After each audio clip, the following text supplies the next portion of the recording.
غور فرمائے تو قائد اعظم کو بھی کافر کہا گیا، کافر اعظم کہا گیا.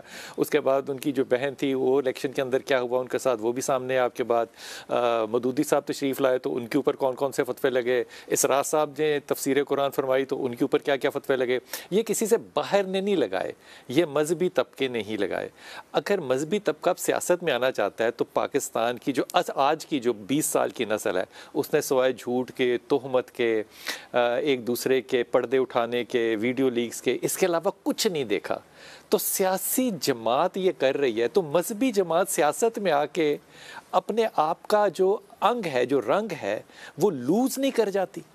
دیکھیے یہ جو آپ بات کر رہے ہیں نا، یہ مذہب کے ساتھ وابستہ نہیں ہے. جیسے آپ نے کہا کہ ساری جماعتیں کر رہی ہیں، تو یہ تو نارمز اینڈ ویلیوز ہے نا. کسی بھی پولیٹیکل پارٹی میں، چاہے وہ سیاسی پیور ہو یا مسلکی ہو یا دینی اور مذہبی ہو، ان چیزوں سے اعتراض کرنا چاہیے.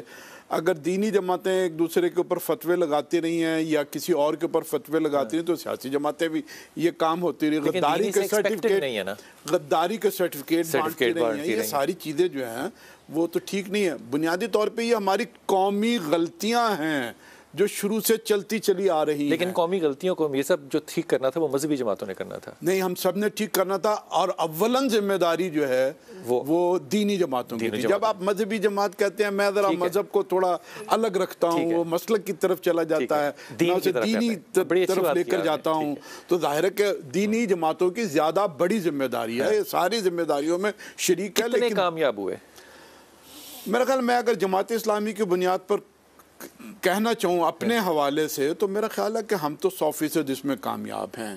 ہم نے کسی کے اوپر فتویٰ نہیں لگایا، ہم نے کسی کے اوپر تکفیر نہیں کی، کسی کو غداری کے سرٹیفکیٹ نہیں دیے. یعنی یہ ضرور ہوا ہے کہ کون زیادہ بہتر اچھا ہے اور کون کم تر جو ہے نا وہ اچھا ہے. اور پھر یہ ہے کہ ہم نے سیاست کے اندر یعنی تزکیہ اور تربیت کو فروغ دیا ہے. ہم الیکٹیبل کے اوپر نہیں گئے. یعنی یہ صرف جب تک الیکٹیبل کی طرف نہیں جائیں گے تو چینج کیسے لائیں گے امیر صاحب؟ اور جو لوگ الیکٹیبل کی طرف چلے گئے، جو چینج لے کر آئے، اس نے زیادہ حالات ابتر کر دیے. تو پاکستان کے اندر جب تک آپ ٹرینڈ لوگ، یعنی جمہوریت جہاں پلی بڑی جوان ہوئی ہے، جس نے کچھ خوشحالی دی ہے، وہاں تو ویلیوز ہیں.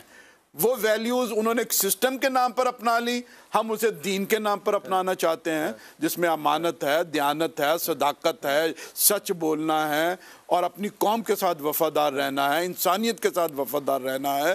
تو میں تو یہ عرض کرتا ہوں کہ جمہوریت کی بنیاد ان ویلیوز کے اوپر ہے. تو یہ آپ نے کس کو سکھانی ہے، عوام کو کہ سیاست؟ نہیں، پہلے اپنے آپ کو سیکھنی ہے، پھر پریکٹس کرنی ہے، پھر عوام کو. 75 سال ہو گئے ہیں لیکن واپس آتے ہیں. حضور اقدس علماء کونسل جو ہے اس کے اوپر آپ حاوی ہیں ماشاء اللہ تعالیٰ. جو اسلامی نظریاتی کونسل ہے اس پہ آپ کے بڑے دعوے ہیں اور آپ اس کے اندر بڑی رائے رکھتے ہیں. ان دونوں کا رول پاکستان کی ریاستی سیاست کی کردار سازی میں کیا رہا؟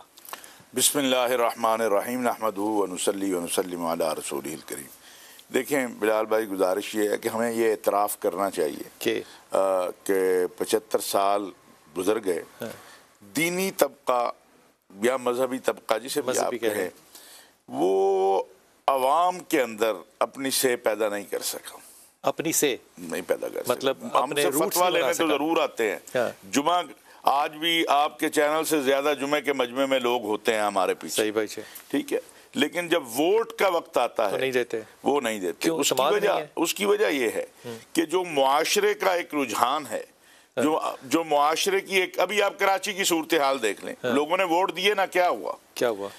آپ کا جو انتخابی نظام ہے، جو آپ کا الیکشن کا سسٹم ہے، اس میں آپ ایک طرف شاہ ولی اللہ کو لا کے کھڑا کر دیں اور ایک طرف علاقے کا بدماش کھڑا کر دیں. علاقے کا بدماش جیتے گا، شاہ ولی اللہ نہیں جیتے گا. ماں سوائے چند یہ خیبر پختونخوا یا بلوچستان کہ وہاں مذہبی اقدار یا اخلاق دینی طبقے کی ایک مضبوطی ہے، لیکن وہاں بھی اب کمزور ہو رہی ہے. وہاں بھی اب سرمایہ دار اور طاقتور جو ہے 160 والا ہار کے بیٹھا ہوا ہے اور 115 والا جیت کے بیٹھا ہوا ہے. مطلب سب سے بڑی جو ناکامی ہے، یہ تو نہیں کہہ سکتے نا کہ عوام کی ان کے ساتھ رائے نہیں ہے. میری رسول سب سے بڑی جو ہماری ناکامی ہوئی ہے وہ یہ ہے کہ 75 سال میں اس ملک میں انتخابی نظام ہی نہیں بن سکا. کیا کوئی غریب آدمی الیکشن لڑ سکتا ہے؟ نہیں. آپ کا الیکشن کمیشن کہتا ہے میں نے، میرا خیال ہے 50 لاکھ ہے اور ایم پی اے پتہ نہیں یا 25 لاکھ ہے، اتنے ہی ہے، 50 کر لیتے ہیں، مجھے اب پتہ نہیں ہے.